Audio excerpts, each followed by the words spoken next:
नमस्कार भक्तजनों, आज हम सुनेंगे सूरज भगवान की कथा। सूरज भगवान की कथा रविवार को सुनी जाती है। रविवार को सूरज भगवान का व्रत भी किया जाता है। इससे सुख सौभाग्य में वृद्धि होती है। आइए अब हम सुनते हैं सूरज भगवान की कथा। एक गांव में एक बुढ़िया रहती थी। वह बुढ़िया सवा पहर का दिन होने पर सूरज भगवान की पूजा करती और पूजा से उठते समय भगवान से कहती, हे भगवान, मेरा कोई नहीं है, आप मुझे कोई काम दे दो। एक दिन भगवान ने सोचा, यह रोज़ कहती है कुछ काम दे दो। तो जैसे ही वह पूजा से उठी तो घर के बाहर एक गाय की बछिया आकर खड़ी हो गई।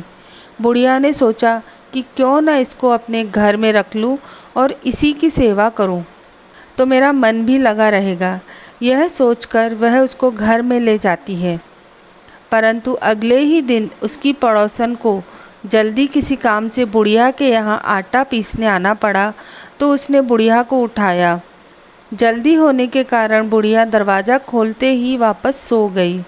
लेकिन पड़ोसन क्या देखती है कि इस बुढ़िया के यहाँ यह बछिया कैसा पीला पीला चमकदार गोबर कर रही है। पास जाकर जब उसने देखा तो बछिया ने जो गोबर किया वह सोने का था। उसने तो फटाफट उस गोबर को ले लिया और घर चली गई। बुढ़िया उठी, बछिया का काम किया और सवा पहर तक सूरज भगवान की पूजा करने लगी। इधर पड़ोसन सुबह कुछ न कुछ बहाना बनाती और बुढ़िया के घर आकर जो सोने का गोबर बछिया करती उसे ले जाती।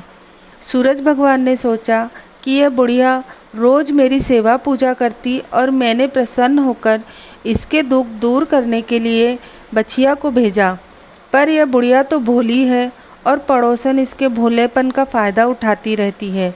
एक दिन भगवान ने उस पड़ोसन की आंखों में दर्द देकर देखना कम कर दिया, तो भी वह सुबह उठकर आई और बुढ़िया से दरवाज़ा खुलवाया, परंतु उसे आंखों से ज़्यादा कुछ दिखाई नहीं दे रहा था।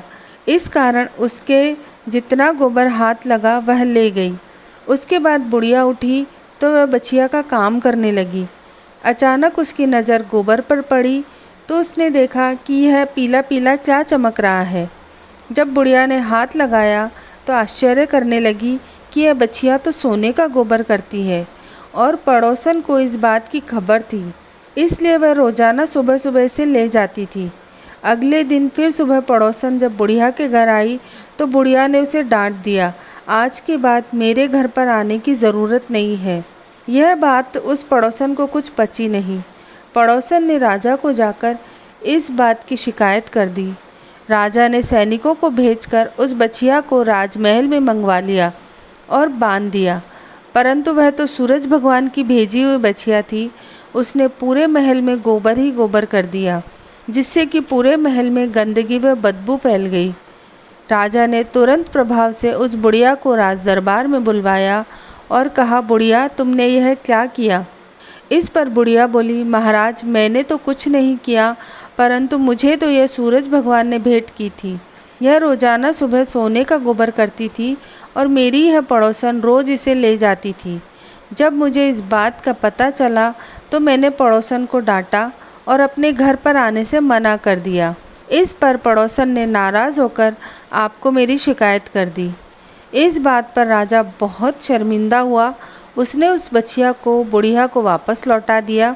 बुढ़िया ने उसी समय भगवान से प्रार्थना की कि हे भगवान, मैंने अगर सच्चे मन से आपकी सेवा पूजा की है तो राजा के महल को पहले जैसा ही स्वच्छ व बदबू रहित कर दीजिए। इतना कहते ही राजा का पूरा महल पहले जैसा स्वच्छ हो गया। राजा ने बुढ़िया को और धन देकर बछिया के साथ विदा किया। हे सूरज भगवान, उस बुढ़िया पर कृपा की वैसी सब पर करना। तो भक्तजनों, ये थी हमारी आज की सूरज भगवान की कथा।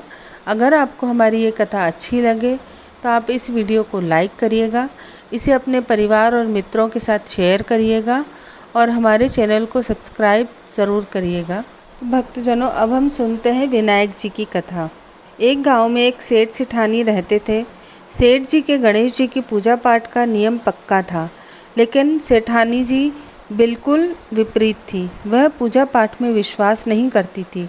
गणेश जी ने सोचा कि यह सेठ तो मेरी इतनी पूजा पाठ करता है, परंतु ये सेठानी तो पूजा पाठ में बिल्कुल भी विश्वास नहीं करती है।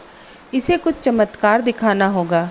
गणेश जी एक नौकर का रूप करके सेठ जी के यहाँ नौकरी करने लगे। एक दिन गणेश जी ने देखा कि सेठानी जंगल से आई और शौच का लोटा चूल्हे की पीली मिट्टी लेकर साफ करने लगी। यह देख गणेश जी को क्रोध आया और उन्होंने सेठानी को एक लात मारकर चूल्हे की राख में गिरा दिया। सेठानी को गुस्सा आया और वह सेठ जी से जाकर उसकी शिकायत करने लगी कि तुम्हारे गणेशा ने मुझे लात से मारी। सेठानी की बात सुनकर सेठ जी ने गणेशा से पूछा कि तुमने मेरी पत्नी को लात क्यों मारी। तो गणेश जी बोले कि सेठ जी, पीली मिट्टी तो माता लक्ष्मी का रूप होती है और सेठानी उसी मिट्टी से शौच का लोटा साफ कर रही थी। पूरी बात जानकर सेठ जी ने गणेशा से कहा, गणेशा, बात तेरी बिल्कुल उचित है, परंतु मेरी पत्नी में बिल्कुल भी लक्षण नहीं है। कुछ दिन बीतने के बाद एक दिन सेठ जी ने अपने घर पर हवन करवाने का आयोजन करवाया। पंडित जी हवन करवाने आए। पंडित जी ने सेठ और सेठानी दोनों को जोड़े के साथ हवन में बैठने के लिए कहा। दोनों जोड़े के साथ हवन में बैठ गए, लेकिन सेठानी हवन में काले रंग के वस्त्र पहनकर बैठी। तब गणेश जी ने देखा तो उन्होंने विचार किया, काला रंग तो अशुभ होता है और यह काले रंग के वस्त्र पहनकर हवन में बैठी है। गणेश जी सेठानी के वस्त्र खींचने लगे, जिससे कि सेठानी के वस्त्र कुछ फट गए। यह देख सेठानी को बहुत क्रोध आया। उसने सेठ जी को शिकायत की, अगर आप इस नौकर को आज और अभी घर से बाहर निकाल दीजिए तभी मैं इस हवन में बैठूंगी, अन्यथा नहीं। तब सेठ जी ने नौकर से पूछा, गणेशा, तुमने ऐसा क्यों किया।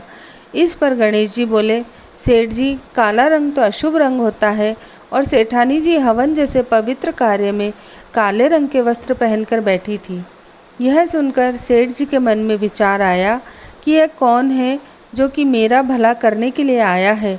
तब सेठ ने अपने नौकर गणेशा के पांव पकड़कर कहा कि आप कौन हैं। गणेश जी ने अपने असली रूप में आकर सेठ जी को दर्शन दिए। हे गणेश जी महाराज, आपने जिस तरह से सेठ जी को अपने साक्षात रूप के दर्शन करवाए, वैसे ही सभी को करवाना और कोई भी महिला सेठानी की तरह नहीं करे, ऐसा उसको बुद्धि देना।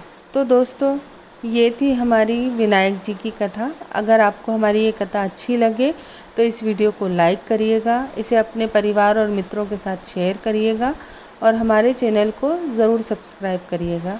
धन्यवाद।